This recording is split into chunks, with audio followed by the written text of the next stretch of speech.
ஹரி ஓம். அனைவருக்கும் நமஸ்காரம். முந்தைய பதிவில் ஜனக மகாராஜா அஷ்டாவக்ரருக்கு தன்னுடைய ஆத்மானுபவத்தை பற்றி எடுத்துரைக்கிறார். இதில் நல்லா கூர்ந்து கவனிச்சிங்கன்னா, இந்த ஆத்மானுபவத்தை பற்றி ஜனக மகாராஜா பேசுகிறார் இல்லையா, அதாவது மனம் செயலற்ற நிலை. இப்போது சும்மா இரு சொல்லற அப்படின்னா, இங்கே சும்மா இருக்கிறதுங்கிறது வெறும்ன இந்த உடம்புனால செய்யக்கூடிய செயல்களை ஒழித்து இல்லை. அப்போது மனசுலையும் அந்த செயல்கள் இருக்கக்கூடாது. மனசில் ஏற்படக்கூடிய செயல்கள்னால் என்ன செயல்? நினச்சின்னு இருக்கிறது, எதையாவது ஒரு விஷயத்தை உள்ளே போட்டு அதை ஆராய்ச்சி பண்ணுறது, அதை திங்க் பண்ணுறது, அப்படின்னு எந்த விதமான ஒரு புத்தியை வச்சு எதையாவது ஒரு பிளான் பண்ணுறது, அப்படி இந்த மாதிரி எந்த விதமான நினைவுகள் ஏதும் இல்லாத ஒரு நிலை, அதாவது அதுதான் சும்மா இருக்கிறதுன்னு சொல்கிறார். அப்போது இந்த மனம்தான் எல்லாத்தையுமேயே அறியப்படக்கூடிய அறிவாட்டு இருக்கிறதுனால இந்த மனசு சுத்தமாகிறதுக்கு தான் பயிற்சிகள். அப்போ இந்த சித்த சுத்திக்காக வேண்டி கொடுக்கப்பட்டிருக்கக்கூடிய அந்த பயிற்சிகள் மூலமாட்டு தேர்ச்சி பெற்று இருக்கக்கூடிய அந்த ஒரு சாதகனால் மட்டுமே தான் மனம்தான் இங்கே எல்லாத்துக்குமே காரணமாட்டு இருக்குங்கிறதை அறிஞ்சு அந்த மனதை விசாரம் பண்ண ஆரம்பிக்கிறான். அந்த மனதை விசாரம் பண்ண ஆரம்பிக்கிறது போது அந்த மனம் எந்தெந்த விஷயங்களில் போய் பிடிச்சிக்கிறதோ அந்தந்த விஷயங்களில் கூட சேர்ந்து போகாமல், அந்த விஷயங்களில் இருந்து விலகி மனம் போன போக்கில் போகாமல், அந்த மனசுக்கான விஷயங்கள் இருக்கு இல்லையா, அந்த விஷயங்களை விவேக புத்தியோட ஆராய்ச்சி பண்ணுறான். அந்த விவேக புத்தியோடு அதை ஆராய்ச்சி பண்ணுறதுனால அவனுக்கு திட வைராகியம் வந்துடுறது. அந்த திட வைராகியமே என்னாகிறதுனா, அந்த மனசில் உள்ள கல்மிஷங்களை நீக்கிறதுக்கு உண்டான வழிகளில் அவனை ஈடுபட செய்கிறது. இப்படி கல்மிஷங்கள் எல்லாமே நீக்கினதுக்கு அப்புறமா இதெல்லாமே விவேக புத்தியோடு தான் பண்ண முடியும். இந்த விவேகம் இல்லாமல் நான் நீக்கிட்டேன்னு சொல்லும்போது இது ஒவ்வொருத்தருக்கும் உண்டு. நான் என்னுடைய சுயத்தில் நான் இருக்கிறேன், நான் ஆத்மா என்பதை நான் அறிந்து கொண்டேன், என்னை யார் என்பதை நான் தெரிந்து கொண்டேன்னு சொல்லி இன்னைக்கு நிறைய பேர் சொல்கிறோம். நான் யாருங்கிறத தெரிஞ்சிட்டேன், என்ன ஆத்மா தான் நான் அப்படின்னு தெரிஞ்சுக்கிட்டேன்னு சொல்கிறோம். ஆனால் இந்த ஆத்மாவே நான் அப்படின்னு சொன்னாலும் கூட அந்த நிலையும் அது அல்லன்னு சொல்லி கொடுக்குறார். ஏன்னா இது சொல்லுவது அல்ல, இது செயலற்ற நிலையில் இருக்கும்போது நான் ஆத்மாவாக இருக்கிறேன்னா, அப்போ ஆத்மாவாக இருக்கக்கூடிய நான் எப்படி பேச முடியும்? அப்போ இந்த மாதிரியான விஷயங்களை எல்லாத்தையுமேயே ஜனக மகாராஜா அஷ்டாவக்ரருக்கு தெளிவுபடுத்துகிறார். அப்போ தன்னை ஆத்மா என்று இந்த மனம் தன் மூலத்தை அறிஞ்சுக்கிட்டதுக்கு அப்புறமா அப்பப்போ விஷய வாசனைகளினுடைய தாக்கத்தின் காரணமாக பிராரப்தத்தின் பலனாக என்ன வரும்? விஷயங்கள் மனசுக்கு அப்பப்போ வந்தாலும் அதையெல்லாம் ஒதுக்கி திரும்பவும் அந்த ஆத்ம நிஷ்டையிலவேயே இருந்து பழகினால் மட்டுமே தான் ஆத்மா அனுபவம் கிடைக்கிறது. இப்போ அந்த ஆத்மானுபவம் எனக்கு கிடைக்கலன்னு சொல்கிறோம், ஆனால் அந்த ஆத்மானுபவம் எப்பொழுதுமே இருந்துட்டே தான் இருக்குது. ஏன்னா அந்த ஆத்மானுபவத்தினால மட்டுமே தான் நாம் வெளியில் உள்ள எல்லா விஷயங்களுமேயே பார்க்குறோம். அதை நான் அனுபவிச்சுட்டே தான் இருக்கிறேன். அந்த அனுபவம் எனக்குள்ள இல்லாமல் நான் என்னும் பதம் அங்கே வருவதற்கு வாய்ப்பு இல்லை. அப்போ நான் எதெல்லாம் வச்சு சொல்லிக்கிறேன்னா, என்னுடைய உடம்பை சொல்லிக்கிறேன், என்னுடைய மனசை சொல்லிக்கிறேன், என்னுடைய புத்தியை சொல்லிக்கிறேன்னா, இது எல்லாமே இந்த அறிவுக்கு அப்பாற்பட்டு நிற்கக்கூடிய விஷயங்கள், வந்து போகிறவைகள். அப்போது ஆத்மாவினுடைய லட்சணத்தை அறிந்து இதனுடைய நிலையில்லாத தன்மையையும் அறிந்து கொண்டு விவேகத்தினால அந்த நான் என்னும் இருப்பினுடைய மூலத்தை அறிந்து கொண்டு அதிலவேயே இந்த மனதை இருத்தி பழகிறது. அப்போ அப்படியே இருத்தி பழகினால் மட்டும் போராது. அப்போ மனசுக்கு விஷயங்கள் என்னதுன்னா நினைவுகள் தான். அப்போ நாம் என்ன செய்யணும்னா, நினைவுகள் இல்லாத ஒரு நிலை தான் அங்கே சொல்லப்படுறது. மனமற்ற நிலைன்னா நினைவுகள் இல்லாத நிலை. அப்போ அதனுடைய விஷயங்கள் வந்தாலும் வந்தது வரதுன்னு தெரிஞ்சாலே அது முளைச்சி எழும்போதே அதை விவேகத்தினால அதை விசாரத்தினால அதை தள்ளி வைக்கிறதுக்கு அறிஞ்சிருக்கணும். இந்த மாதிரியான யுக்திகள், நடைமுறை யுக்திகள் எல்லாமே சொல்லி கொடுக்குறார். அப்போ வாசனைகள் எல்லாமே என்ன ஆகுறதுன்னா, அந்த மனம் எப்படி வந்ததோ வந்த வழிக்கு போகிறது. எப்படின்னா, மனது எதெல்லாம் பிடிச்சி வச்சுருக்கிறது எல்லாமே என்னுடைய நினைவுகளில் இருக்குது.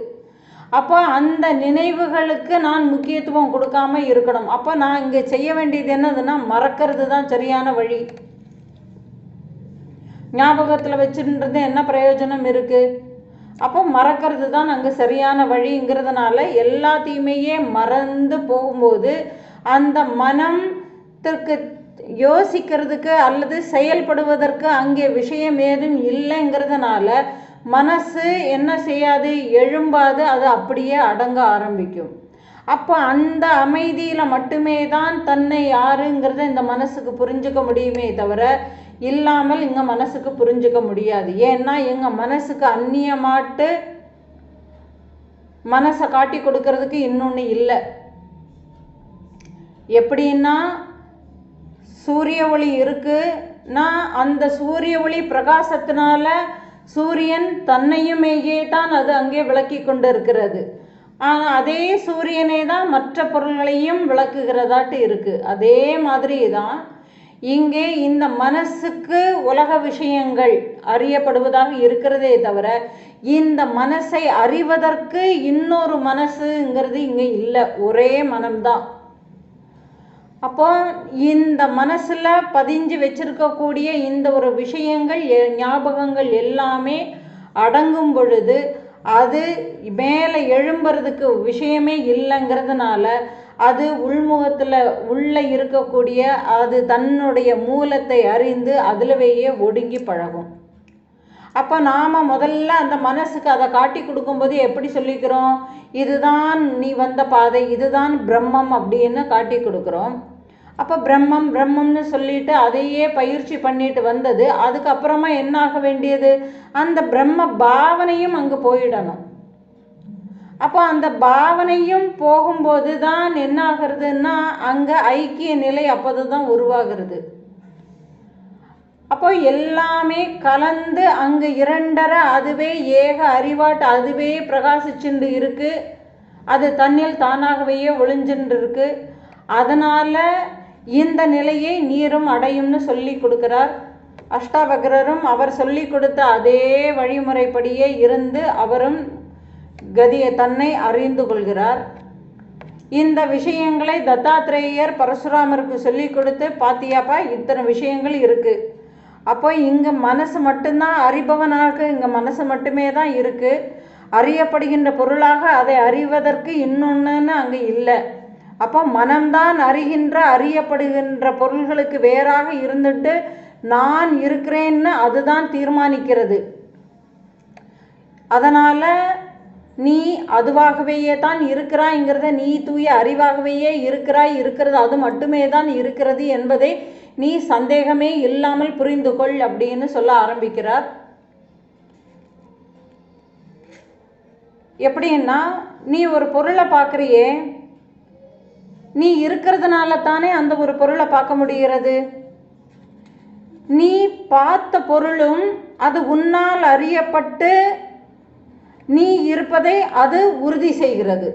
எப்படின்னா, நான் பேனாவை பார்க்கிறேன்னு நான் பேனாவை பார்க்குறேன், அந்த பார்க்குற பொருளும் அந்த இடத்துல இருக்குது. பேனாவை பார்க்குறேன்னு சொல்லும்போதே பேனா அந்த இடத்துல இருக்குங்கிறதுனால, அந்த பேனாவும் என்ன செய்யறதுன்னா நான் இருக்கிறேங்கிறத உறுதிப்படுத்துகிறது. இப்போது உதாரணத்துக்கு ஒரு ஹாலில் எல்லாரும் உட்காந்துட்டு இருக்கிறோம், கரண்ட் போயிடுத்து, ஒரு மீட்டிங் நடந்துட்டுருக்கு, பேசின்னு இருக்கும்போது கரண்ட் போயிடுத்து.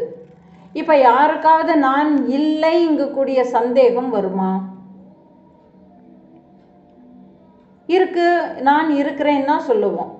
அப்போ பக்கத்தில் இருக்கக்கூடியவங்களுடைய சப்தம் கேட்கலைன்னா நம்ம கேட்டுப்போம் இல்லையா? இப்போ என்னப்பா பக்கத்தில் இருக்கீங்களா யாராவது? நான் இருக்கிறேன் அப்படின்னு சொல்கிறாங்க இல்லையா? அப்போது அந்த சப்தம் நான் இருக்கிறேன்கக்கூடிய ஒரு சப்தம் கேட்கும்போது இங்கே நீங்களும் இருக்கிறீர்கள் என்பதை உறுதிப்படுத்திக் கொள்கிறீர்கள். உங்களுடைய மூச்சு சுவாச ஓட்டத்தினால நீங்கள் இருக்கிறீர்கள் என்பதை உறுதிப்படுத்திக் கொள்கிறீர்கள்.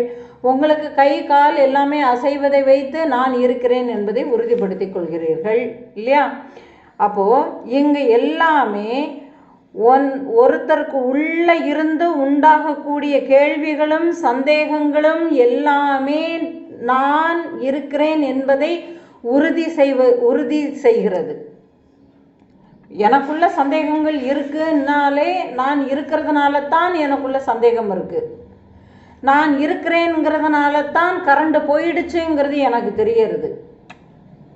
எனக்கு கண்ணு தெரியல அதனால இருட்டாட்டி இருக்குன்னு சொல்லலை. நான் இருக்கிறேன் அதனால கரண்ட் இல்லைன்னு தெரியுது. எனக்கு நான் இருக்கிறேன் என்பதனாலேயே என்னால் காட்சிகளை பார்க்க முடியவில்லை என்பது தெரிகிறது. நான் இருக்கிறேன் என்பதனாலேயே என்னால் பேச முடியவில்லை என்பது எனக்கு தெரிகிறது.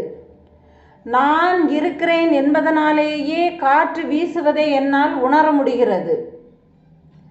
நான் இருக்கிறேன் என்பதனாலேயே பசிக்கிறது என்று நான் சொல்ல முடிகிறது. அப்போ இது எல்லாமே எதை பேஸ் பண்ணி இருக்குன்னா நான் இருக்கிறேன்னு சொல்லக்கூடிய என்னுடைய இருப்பை பேஸ் பண்ணி தான் எல்லாமே இருக்கு.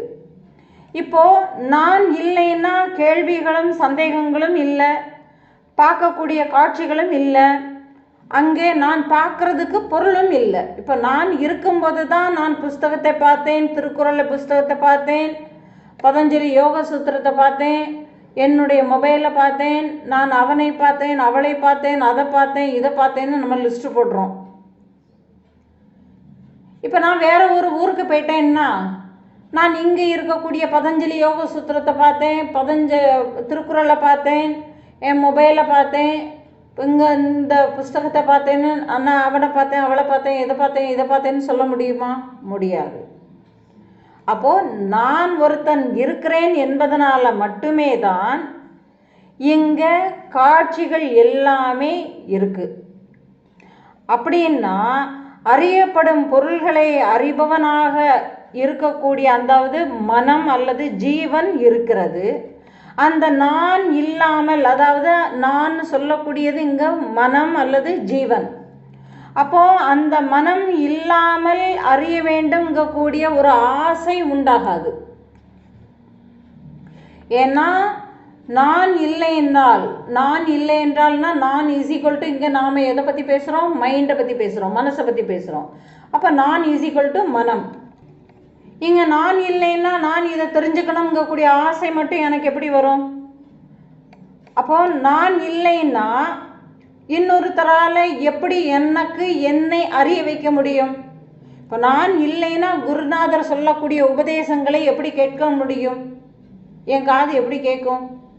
அப்போ நான் இருப்பதனால தான் இங்கே எல்லாமே நடக்கிறது. அப்போது எந்த உருவமும் இல்லாத அறிவாகவேயே இருக்கிற என்னை சாதாரணமான உலக பொருள்களை அறிய வைப்பது போல அறிய வைக்க முடியவில்லை. இதுதான் உண்மை. இதை ஏற்றுக்கிட்டு தான் ஆகணும். ஏன்னா இதை பார்த்தியா, ஆப்பிள் இருக்குது, இதை இருக்குது பார்த்தியா, புஸ்தகம் இருக்குது பார்த்தியா அப்படின்னு சொல்கிற மாதிரி நான் இருக்கிறேன் என்பதை இதை பார்த்தியா, நான் இருக்கிறேன் பார்த்தியா அப்படின்னு சொல்லி உலக பொருள்களை எல்லாம் அறிய வைக்கிற மாதிரி இதை பாருப்பா நீயும் இங்கே தான் இருக்கிறேன்னு சொல்ல முடியும்னா நான் இருக்கிறேங்கிறது எனக்கே தெரியுமேன்னு தான் நம்ம சொல்லுவோம். அப்போ அப்போ நான் இருக்கிறேன்னு எனக்கே தெரியுமேங்கிறத நாம் எதை வச்சு சொல்கிறோம்? இந்த உடம்பு இருக்குங்கிறத வச்சு சொல்கிறோம், சுவாசம் பண்ணின்னு இருக்கிறோங்கிறத வச்சு சொல்கிறோம், காட்சிகளை பார்க்குறோங்கிறத வச்சு சொல்கிறோம். இது எல்லாத்தையும் வச்சுத்தான் நான் இருக்கிறேங்கிறத சொல்கிறோமே தவிர, இது ஏதும் இல்லாத அறிவாகவே இருக்கக்கூடிய எனக்கு நான் இருக்கிறேங்கிறத சொல்கிறதுக்கு எப்படி முடியும்? ஆனாலும் நான் சொல்கிறேன். எப்போ சொல்கிறேன்னா, என்னுடைய மனம் இதை யோசிக்கிறதுங்கும்போது, என்னுடைய மனசு இவ்வளோ கஷ்டப்படுறதுங்கும்போது நாம் என்ன சொல்கிறோம்? நான் கஷ்டப்படுறேன்னு சொல்கிறோம். இந்த ஒரு இடத்துல நாம் சொல்கிறோம். ஆனால் நமக்கு அது சரியாக புரியலை. ஏன்னா நான் கஷ்டப்படுறேன்னு சொல்லும்போது உண்மைக்குமே நான் என்பது யார்? இந்த மனசு தானே கஷ்டப்படுறது. அப்போ இந்த மனம்தான் நானாங்கக்கூடிய அளவுக்கு ஒரு கேள்விகள் நமக்கு உள்ள யுக்தி பூர்வமாட்டு எழணும். அப்போது உருவமே இல்லாத அந்த அறிவாகவே இருக்கக்கூடிய எனக்கு நான் இருக்கிறேன் என்பதை உறுதிப்படுத்துவதற்கு உலகத்தில் இருக்கக்கூடிய அந்த ஆப்பிள் இதெல்லாம் ஒரு காட்சி பொருளாட்டு இருக்குது.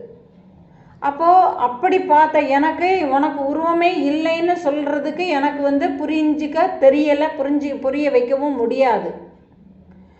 ஏன்னா அப்போதே சொன்ன மாதிரி தான் சூரிய வெளிச்சம் உலகத்தில் உள்ள எல்லா பொருள்களையும் அது காட்சிப்படுத்துகிறது. அந்த சூரிய வெளிச்சம் வரும்போதே நமக்கு தெரிகிறது அங்கே சூரியன் வந்தாச்சுன்னு தெரிகிறது இல்லையா? காலம்பரை நம்மளுக்கு தெரிகிறது சூரியன் உதிச்சு வெளிச்சம் வந்து எல்லாம் நம்ம கண்களுக்கு காட்சிகள் எல்லாமே தெரியும் போது நாம் என்ன சொல்கிறோம்? சூரியன் உதிச்சாச்சுன்னு சொல்கிறோம். அதே மாதிரி அங்கே சூரியன் இருக்கிறதுங்கிறத காட்டிக்கிறதுக்கு சூரியனுக்கு வேற ஒரு ஒளி தேவையே இல்லை. ஏன்னா டார்ச் லைட் அடித்து நாம் இங்கே சூரியன் இருக்காதோ இருக்க பாரு சூரியனை காட்டி கொடுக்குறோமா யாருக்காவது? இல்லை. அப்போது சூரியனுடைய ஒளியே தன்னையும் காட்டிக்கொள்கிறது. அது தன்னை காட்டிக்கொள்வதன் மூலமாட்டு உலகத்தில் உள்ள பிற பொருள்களையும் அது காட்டுகிறது. அதே மாதிரி தான் அறிவினுடைய ஒளியினால் எல்லா பொருள்களையுமேயே நாம் அறிவதுடன் அறிவாகிய அதையும் அது கொடுத்த அறிவாலவையே தான் அறிய முடியுமே தவிர பிறவற்றால் எப்படி நான் அறிஞ்சு கொள்ள முடியும்? அப்போ அறிவுங்கிறது பல சொரூபமாட்டு இருக்கிறபடியினால எப்பொழுதும் அது அறியப்பட்டதாகவே தான் இருக்கு. எனக்கு வேறையாட்டு இருக்கக்கூடிய ஒரு பொருள் இருக்கு, ஒன்று இருக்குன்னா அதனுடைய அனுபவத்தை நான் அறிய விரும்புவதாலேயே என்னால் இன்னும் அதை உணர முடிவது இல்லை. ஏன்னா நான் இருக்கிறேன்ங்க கூடியதை அது நித்திய வஸ்துவாட்டு நான் இருக்கிறேன்ங்க கூடியதை நான் எதன் மூலமாட்டு அந்த அனுபவத்தை பெறறதுக்கு நினைக்கிறேன்? இந்த உலகத்தில் இருக்கக்கூடிய பொருள்களின் மூலமாட்டு நான் அந்த அனுபவத்தை பெறறதுக்கு நினைக்கிறேன். ஏன்னா அந்த பொருள்களோ வந்து போகிறவைகளாட்டு இருக்குது. இப்போ எனக்கு ஒரு குருநாதர் எனக்கு ஒரு உபதேசத்தை பண்ணி கொடுத்தார். அப்போ அவர் கொடுத்த உபதேசத்தினுடைய வழியில் நாம் போய்கிட்டே இருக்கிறோம். திடீர்னு உபதேசம் கொடுத்த குருநாதர் மறைஞ்சிட்டார், தேகத்தை விட்டுட்டார். அப்போ நாம் என்ன பண்ணுறது? அப்போ அதில் என்னால் அது உணர முடியாமல் இருக்கிறதுக்கு காரணம் என்னன்னா, நிலையில்லாத ஒன்றினுடைய அனுபவத்தை நான் அறிய விரும்புகிறேன். என்னுடைய அனுபவத்தை, என்னுடைய சுயத்தை நான் அறிய விரும்புவது இல்லை. ஆனால் வெளியில் இருக்கக்கூடிய விஷயங்களினுடைய அனுபவத்தை நான் என்னுடைய அனுபவமாட்டு நான் நினச்சிக்கிறேன். அப்படி நினைக்கிறதுனால அது வந்து போகிறவைகளாட்டு இருக்கிறதுனால என்னால் குழப்பம்தான் மிஞ்சுகிறதே தவிர என்னால் என்னை அறிந்து கொள்வதற்கு முடியாது. அப்போது இது அவ்வளோத்தையுமையே சொல்லிட்டு எந்த ஒரு விஷயத்தை பார்க்கும்போதும் நீ இல்லாமல் பார்க்கிறாயா? இப்போது நான் பார்க்கவில்லை, என்னுடைய கண்கள் பார்க்கிறதுன்னு சொல்ல முடியுமா? நான் பார்க்கவில்லை, என்னுடைய மனம் பார்க்கிறதுன்னு சொல்ல முடியுமா? என்ன சொல்கிறோம், என்னுடைய மனம் போகிறதுன்னு சொல்கிறோம், என்னுடைய கண் பார்க்கிறதுன்னு சொல்கிறோம். அப்போ இங்கே எல்லாமே நான் சொல்லி அதை பேஸ் பண்ணி தான் எனக்கு வேறையாட்டி இருக்கக்கூடிய பொருள்களை நான் பார்க்கிறேன். ஏன்னா என்னுடைய கண்ணை கொண்டு நான் பார்க்கிறேன்னு சொல்கிறேன், என் கண்ணால் பார்த்தேன்னு சொல்கிறேன். அப்போ நான்ங்கிறது இருக்கிறதுனால தான் நான் என்னுடைய கண்ணை கொண்டு பார்த்தேன்னு சொல்ல முடியும். என்னுடைய காதை கொண்டு கேட்டேன்னு சொன்னான்னா காதுங்கிறது ஒரு கோலகமாட்டு போயிடுறது. அப்போ சப்த விவகாரங்களை என்னுடைய காதுகளை கொண்டு நான் கேட்டேன். அப்போது எந்த ஒரு விஷயத்தை பார்த்தாலும் அதில் நான்ங்கிறது விளங்கி கொண்டே தான் இருக்கிறது. அப்படி நான் என்பது எனக்கு விளங்கவே இல்லை, நான் என்பது இல்லைன்னு சொன்னால் உண்மைக்குமே அந்த இடத்துல நீ இல்லை என்பதே தான் அர்த்தம் பரசுராமான்னு சொல்கிறார். அப்போது இல்லாதவனிடமிருந்து எப்படி கேள்விகள் வரும்? அந்த அறிவு இருக்கிறதுனால தான் கேள்விகள் வருகிறது, அந்த அறிவு இருக்கிறதுனால தான் சந்தேகங்களும் வருகிறது. அந்த அறிவாகவே இங்கு யார் இருக்கிறா? நான் தான் இருக்கிறேன். அந்த அறிவு தான் நான் என்று தன்னை அடையாளப்படுத்தி கொள்கிறது. ஆனால் அந்த அறிவு தன்னை நான் என்று வெளிப்படுத்துவது எனக்கு தெரியாமல் இருப்பதற்கு காரணம் இந்த மனதில் நான் ஏற்றி வைத்திருக்கக்கூடிய பதிவுகள், என்னுடைய நினைவுகள், என்னுடைய பாவனைகள். இப்படி எதை எடுத்துக்கிட்டாலும் அதுக்கும் ஆதாரமாட்ட அந்த நான் என்னும் உணர்வு தான் காரணம். அப்போது தன்னை அறியாத நிலைன்னு சொன்னோம்னா, நான் என்னை அறிந்து கொள்ள முடியவில்லைன்னு சொல்கிறேன்னா அவர் பரிதாபத்திற்கு உரியவர்கள். ஏன்? நான் இல்லாமல் அங்கே வேறு எதுவுமே இல்லை என்பதுதான் சத்தியம். ஆனால் இவர்கள் என்ன நினச்சிக்கிறாங்க? தன்னுடைய உடலை அபிமானித்து கொண்டு, மனதை அபிமானித்து கொண்டு, புத்தியை அபிமானித்து கொண்டு, சந்தோஷம் சுகங்கிறது வெளியில் எங்கேயோ இருக்குங்கிறத தெரிஞ்சுக்கிண்டு, அப்படியாக அவர்கள் மனதை கற்பிதம் பண்ணிக்கிண்டு, இறைவன் எங்கேயோ இருக்கிறான்னு சொல்லி அந்த இறைவனையும் வேறாக பாவனை பண்ணிக்கிண்டு, இப்படி எல்லாம் வெளியிலவே பிடிச்சிட்டு இருக்கிறதுனால என்னை அறிந்து கொள்ள முடியவில்லைன்னு சொல்றதும் எதுதான்? அந்த நான் தான். ஏன் தன்னை அறிந்து கொள்ள முடியவில்லைன்னு சொல்லிட்டு அதுவே தான் சொல்ல முடியும். ஏன்னா அது உடம்பு எடுத்திருக்கிறதே தன்னை அறிவதற்காகத்தான். மானிட தேகம் எடுத்து வந்திருக்கிறதுக்கு காரணமே அது உயர் பரிமாணத்துக்கு உள்ள நுழைவதற்காகத்தான் மனித பிறவி. மற்ற பிறவிகள் எல்லாமே ஆசைகளை அனுபவிக்கிறதுக்கு. ஆனால் மனித நாட்டு பிறந்ததுக்கு பிறகும் என்ன பண்ணுறான்? இவன் ஆசைகளின் வயப்பட்டு ஆசைகளை பூர்த்தி பண்ணுறதுக்காக வேண்டி பலவிதமான காரியங்களை செய்து கொண்டே இருக்கிறதுனால இவனுக்கு தன்னை நான் என்று சொல்கிறோம் இல்லையா, இந்த நான் என்னும் உணர்வை பிடித்து கொள்வதற்கு இவனுக்கு தெரியல.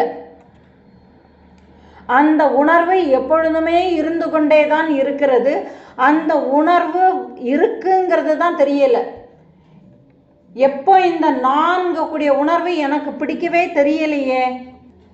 இவ்வளவு நேரமாக வகுப்புகள் எடுத்துக்கொண்டு இருந்தார் ஆசிரியர், எல்லாம் சரிதான். ஆனால் நான் சொல்லிட்டு இருக்கிறத நான் எப்படி தெரிஞ்சுக்க முடியும்னு கேட்டால் இந்த கேள்வியை கேட்பது யாரு? நான் எனக்குள்ளே இருக்கக்கூடிய நான் எந்த நானை சொல்லுகிறேன் அப்படின்னு எனக்குள்ளவேயே அகமுகத்தில் போனால் மட்டுமே தான் தெரியும்.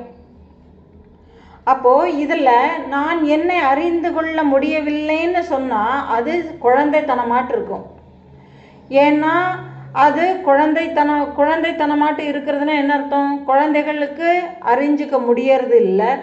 புத்தி தடுமாறி இருக்கக்கூடியவர்களுக்கு அதாவது புத்தி செயல் இல்லாத நிலையில் அறிஞ்சிக்க முடியாது. கோமா ஸ்டேஜில் இருக்கிறாங்க, அவங்களாலவும் தெரிஞ்சுக்க முடியாது. அப்போது உருவமும் குணங்களும் அற்ற அறிவுதான் உண்மை நிலை. அதுவாகவே அந்த அறிவு இருக்கு இல்லையா, அது உருவமும் குணங்களும் அற்ற அந்த ஒரு அறிவு தான் ஆத்மா. அந்த அறிவாகவேயே நீ இருக்கிறாய். அதாவது தத்துவம் அசி அப்படிங்கிறத சொல்லி கொடுக்கிறார். ஏன்னா அறியப்படுகின்ற பொருள்கள்னு சொல்லி உனக்கு வேறையாட்டு தனியாட்டு இங்கே வேற எதுவுமே இல்லை. அவைகள் எல்லாமே உன்னுடைய அறிவாலவேயே இருப்பதாக அறியப்படுகிறது.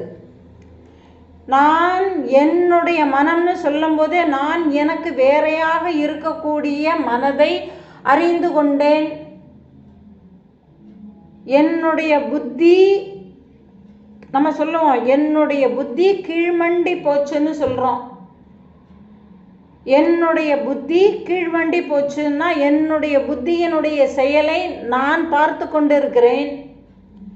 என்னுடைய மனம் எதையாவது சிந்தனை பண்ணிக்கிட்டே இருக்குன்னா நான் என்னுடைய மனதை அது தேவையில்லாத விஷயங்களை சிந்தனை பண்ணுகிறது என்பதை நான் பார்க்கிறேன்.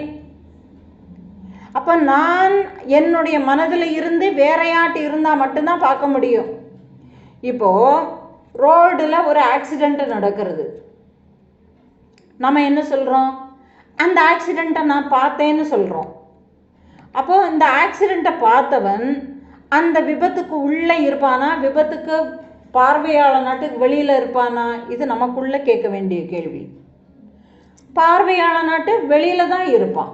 வெளியில் இவன் இருந்து வீட்டுக்குள்ளே இருந்து ரோட்டில் பார்க்கும்போது ரோட்டில் ஆக்சிடெண்ட் நடக்கிறதுங்கிறத பார்க்குறான். அப்போ அந்த ஆக்சிடெண்ட்டில் அடிபட்டு இருந்தவன் நான் ஒரு ஆக்சிடெண்ட்டை பார்த்தேன்னு எப்படி சொல்ல முடியும்? முடியாது இல்லையா?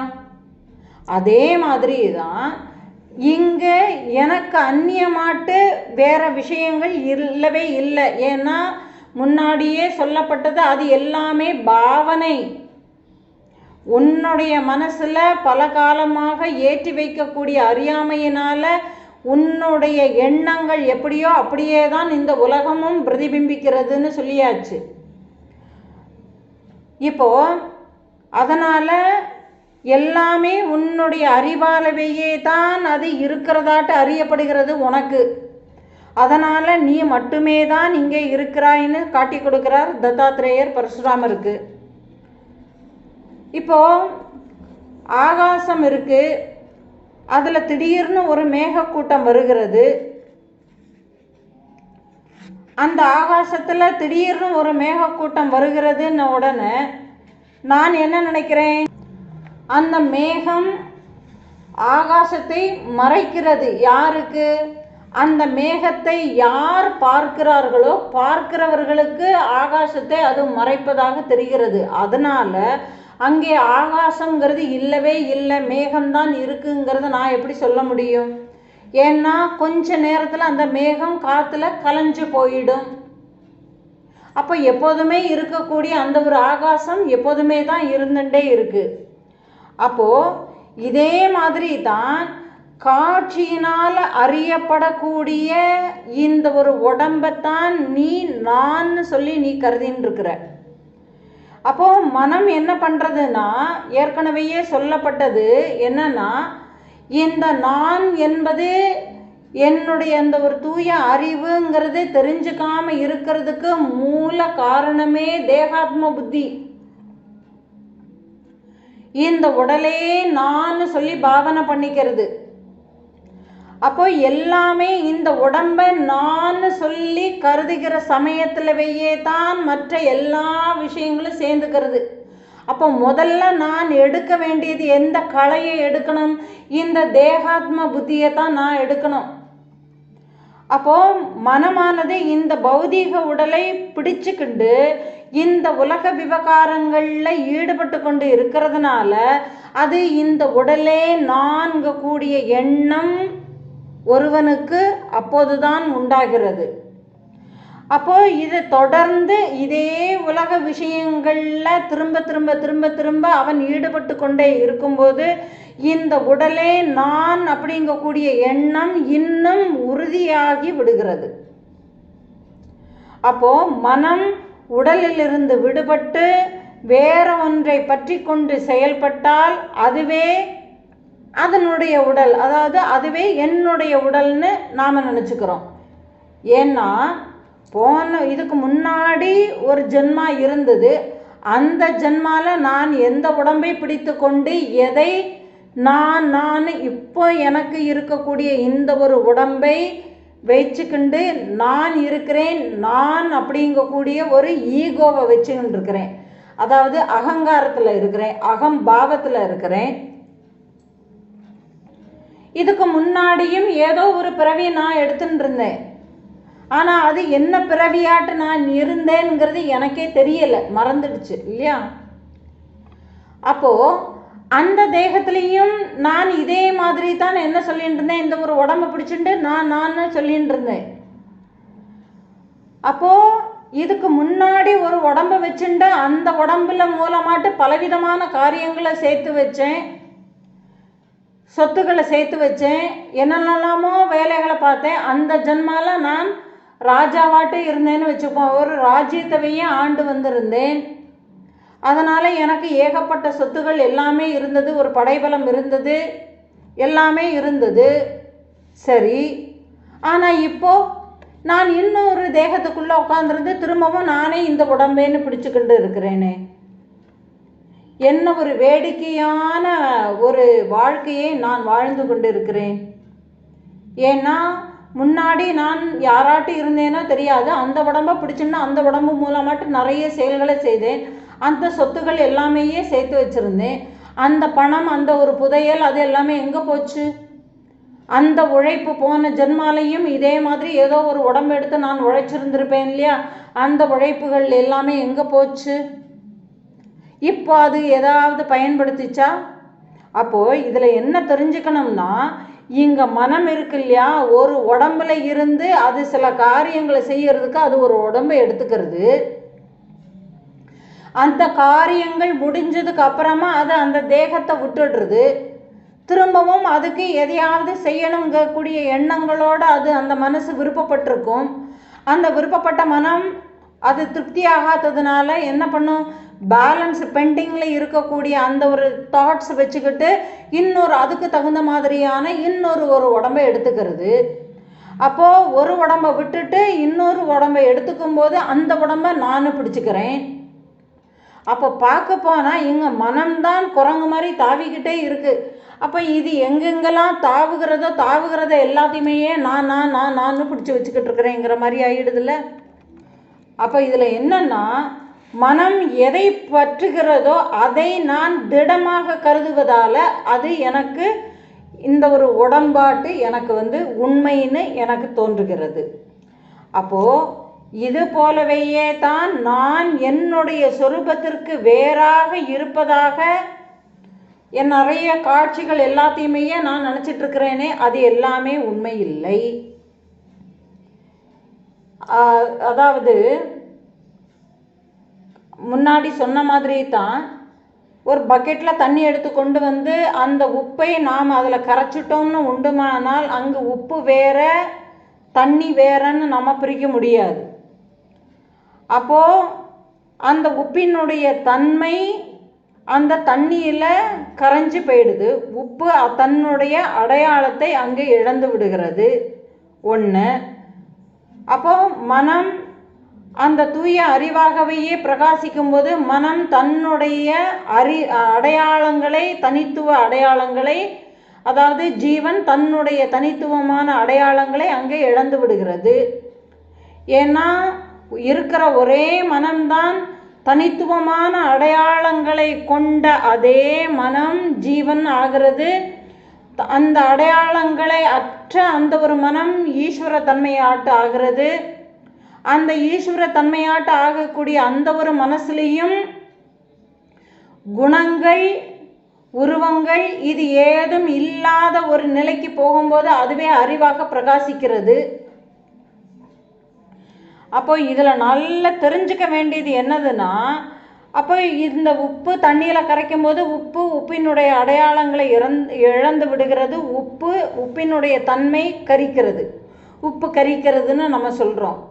இந்த உப்புக்கு கரிக்கிறதுங்க கூடிய ஒரு சுவையை கொடுக்கணும்னு வேற எங்கே இருந்தாவது ஒரு உப்பை கொண்டு வந்து இந்த உப்புக்கு கரிப்பு தன்மையை நான் கொடுத்தேன்னு சேர்க்க முடியுமா? இன்னும் சொல்ல போனா தேன் சுவை ஒரு இனிப்பு சுவை.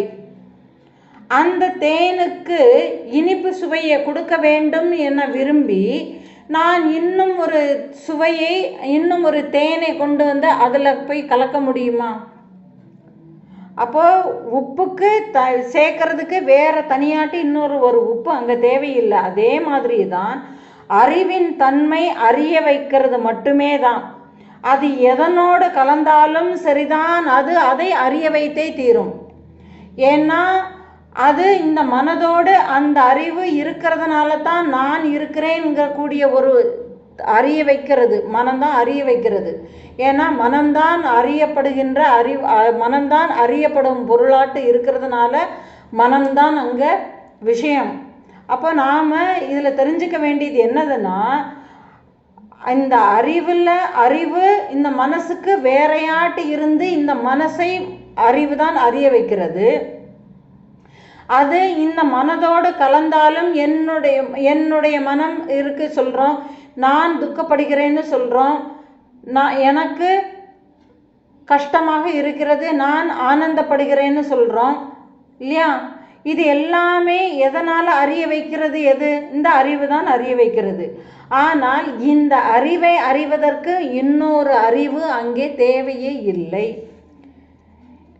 அப்போ இவ்வளவு விஷயங்கள் எல்லாமே சொல்லி தெளிவுபடுத்தினதுக்கு அப்புறமா பரசுராமா இதுலேருந்து நீ நல்ல ஒரு தெளிவுக்கு வந்திருப்பேன்னு நினைக்கிறேன். ஏன்னா நீ அறியப்படும் பொருளாக எதையெல்லாம் அறிகிறாயோ அது அத்தனையுமே உன்னுடைய அறிவினுடைய வெளிப்பாடு தான். உண்மையில் உன்னுடைய அறிவுக்கு வேறாக அறிவதற்கு அங்கே வேற ஒன்றுமே இல்லை. நீ அந்த அறிவாகவேயே இருக்கிறாய் அப்படிங்கிறத சொல்லிட்டார். இப்போ இதில் ஒன்று புரிஞ்சுக்க வேண்டியது என்னதுன்னா, மனசு எதை பிடிச்சுக்கிறது வாட்டே ஆகிவிடுகிறது. அது அறிவை பிடிக்கும் பொழுது, அது ஆத்மாவை அறியும் பொழுது அந்த ஆத்மாவாகவேயே அது ஆகிவிடுகிறது. அது ஆத்மாவாகவேயே ஆகும் பொழுது, அது அந்த அறிவாகவேயே ஆகும் பொழுது அதற்கு அங்கே அறிவதற்கு அதுக்கு வேறையாட்டு அங்கே ஒன்றுமே இல்லை. இதையே தான் பஞ்சதசியில் சொல்லப்படுறது.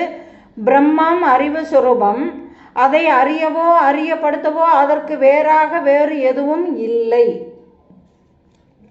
அப்போ கால தேசம் எல்லாம் இவைகளில் பல பேதங்களை ஏற்படுத்தினாலும் சுவத்தில் வரையப்படுகின்ற ஒரு ஓவியம் இருக்கு இல்லையா? சுவத்தில் ஒரு ஓவியத்தை வரைஞ்சி வச்சுக்கிட்டு இவைகள் அனைத்தையும் தன்னுள்ளேயே விளங்க செய்வதும் இந்த அறிவு தான்.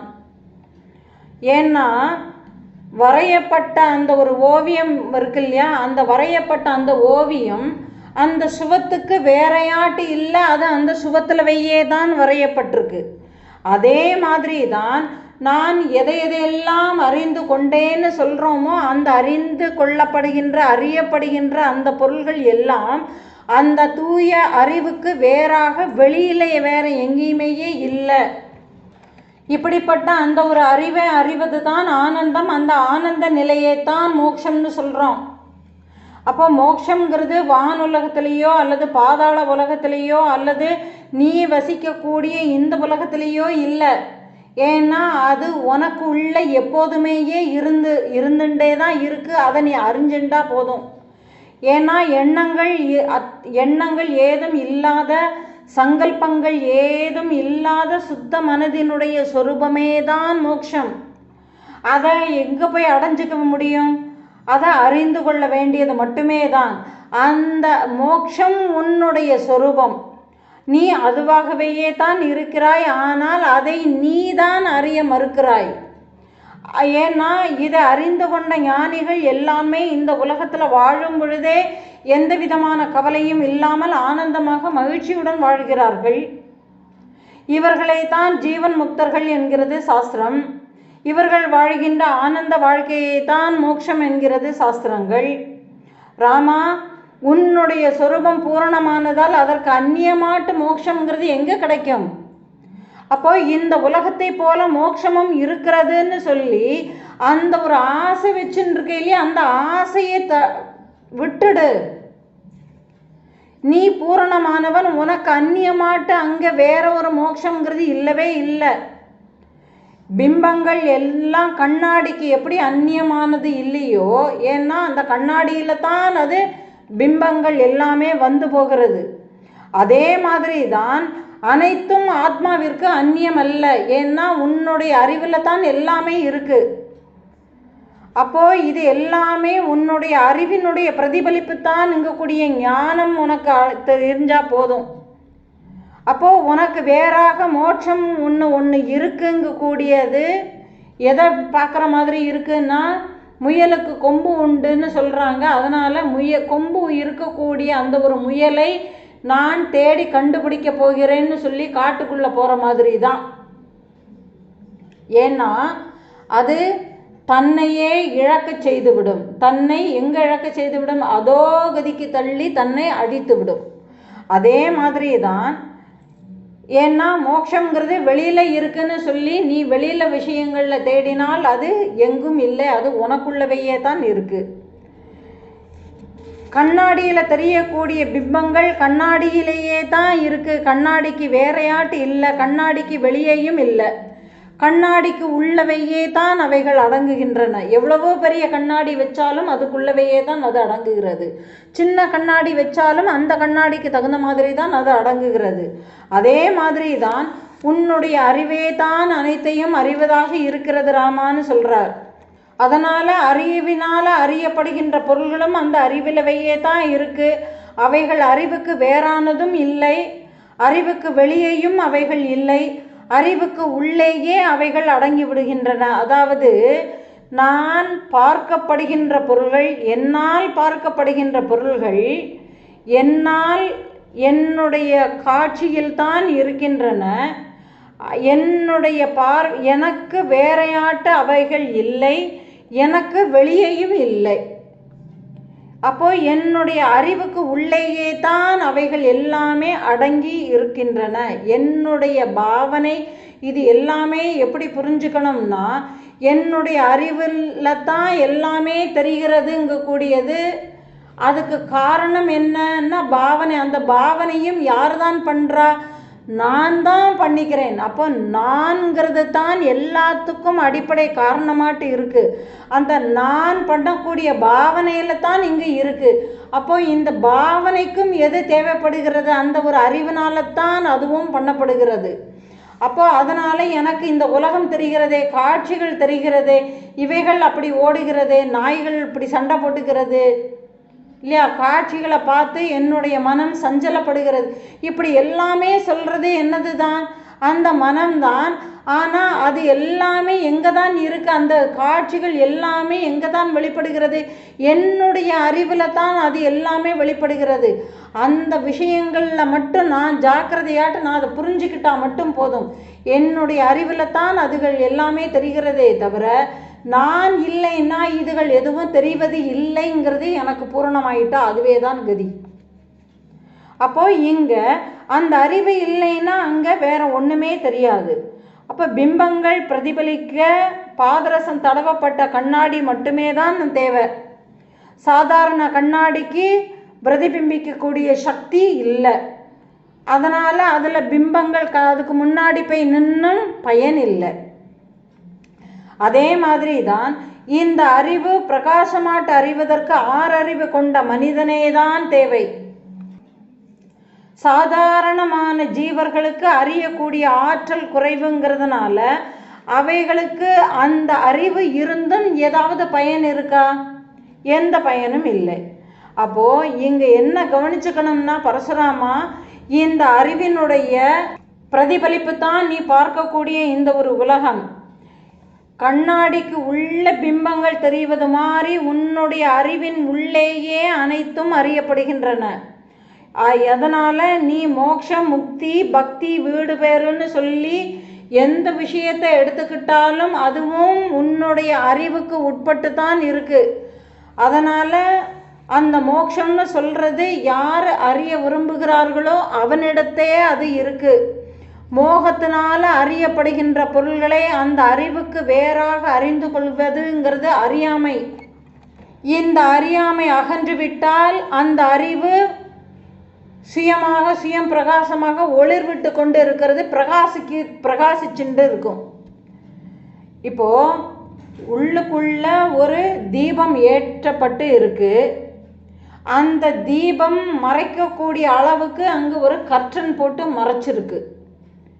இப்போ நான் என்ன நினச்சிக்கிறேன்னா, உள்ள அந்த தீபம் இல்லைன்னு நான் நினச்சிக்கிறேன். ஆனால் அங்கே அந்த தீபம் எரிஞ்சுட்டே தான் இருக்குங்கிறதுக்கு இந்த கர்டனை மட்டும் நான் நகர்த்திட்டா அங்கே இருக்கு தெரியும், அது அங்கே பிரகாசிச்சுன்னு இருக்கிறது தெரியும். அதே மாதிரி தான் இந்த அறியாமைங்கிறது அகன்று விட்டால் அந்த அறிவு எப்பொழுதும் ஒளிர்ந்து கொண்டே இருப்பது பிரகாசிக்கிறது. அப்போ அறியப்படுகின்ற பொருள்கள்ங்கிறது காட்சியில் காணப்படுகின்ற பொருள்கள் மட்டும் இல்லை, மனசில் ஏற்கனவேயே நாம் பலவிதமான பதிவுகளை சேர்த்து வச்சிருக்கிறோம் இல்லையா, அந்த தவறான மனப்பதிவுகளும் சேர்த்து தான். அப்போ இந்த மனப்பதிவுகள் எல்லாம் நீங்கணும் பரசுராமா. அதாவது நினைவுகள், நான் நிறைய ஞாபகங்களை வச்சுட்டு இருக்கேன் இல்லையா, அது எல்லாம் போகணும். இது எல்லாம் போகும்போது தான் அந்த அறிவு பிரகாசிக்கும். அப்போ ஒரு பொருள் அங்கே அழிந்து விடும்போது அது இல்லாமல் போய் விடுகிறது, அதாவது அதனுடைய இருப்பு இல்லாததாட்டு ஆகிறது.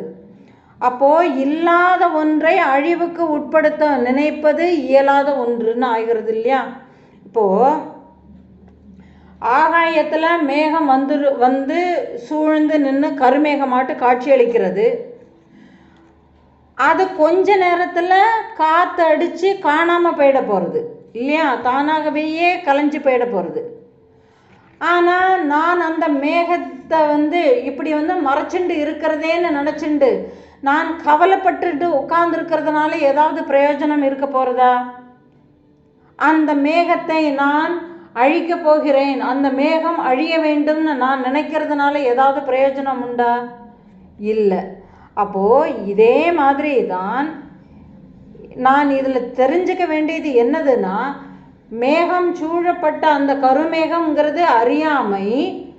இந்த அறியாமை விலகணும்னா அந்த இடத்துல அந்த பிரகாசம் வந்துடுத்துன்னா அறியாமை தானாகவே போய்விடுகிறது.